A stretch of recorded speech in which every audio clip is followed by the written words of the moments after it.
You keep seeing it. And no, it's not coincidence, it's not imagination, and it's definitely not random.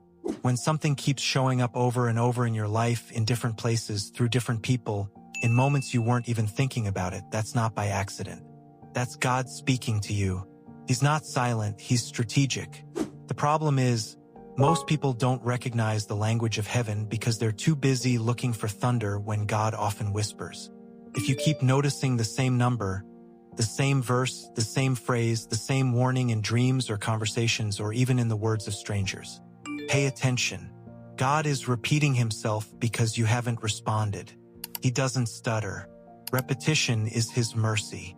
Remember when Pharaoh kept ignoring the signs and wonders in Exodus? Each plague was a louder volume from God, and still he refused to listen until it was too late. The same pattern is playing out in your life. That repeated dream you're brushing off? That's Joseph-level prophecy. That odd conviction every time you scroll past a certain post or hear a sermon that strangely aligns with your private struggle. That's Hebrews 4 verse 12 in motion. His word cutting straight to the root. When your spirit gets agitated around certain people or places, it's not just vibes. It's spiritual discernment trying to alert you to something deeper. God uses patterns. He's the same yesterday, today, and forever. Hebrews 13 verse 8. Which means his methods are consistent. If he spoke through a burning bush, a donkey, and writing on a wall, then yes, he can speak through algorithms, repetition, tension, or even silence that screams. Some of you are secretly ignoring what you've seen because deep down, obeying it would mean walking away from something comfortable. But comfort is often the enemy of calling. God's not going to let you settle when he's marked you for something greater. That same verse keeps popping up because it's your current assignment. That name keeps resurfacing because reconciliation or release needs to happen. That uneasiness around certain choices isn't just anxiety. It's the Holy Spirit warning you before damage is done. God is patient, but he will not compete with your distractions forever.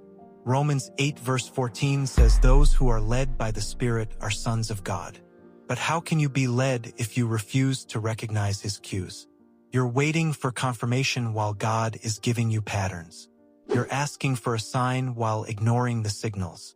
And the longer you delay, the more deaf your spirit becomes to his frequency. That's why some of you feel distant from God. It's not that he stopped speaking, it's that you stopped responding. If your eyes have been opened to the same thing repeatedly, that's your assignment. That's your test. That's your training. You keep seeing it because God is trying to birth something in you. And like any birth, there's pressure, stretching, and pain before the promise. Isaiah 55 verse 11 says, his word will not return void. Which means everything he keeps showing you is carrying a purpose, a warning, or a calling. But if you keep treating divine signals like coincidence, you'll miss the instruction and forfeit the blessing. Heaven is not silent.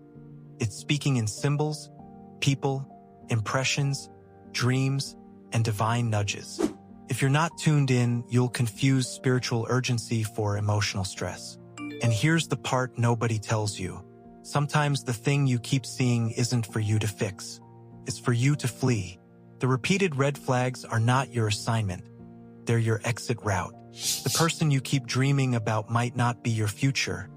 They might be your downfall. God doesn't always speak to confirm your desires. He often speaks to confront your direction. So ask yourself, what has God been trying to show you that you've been too afraid to face? Because you will keep seeing it until you either obey it or regret ignoring it.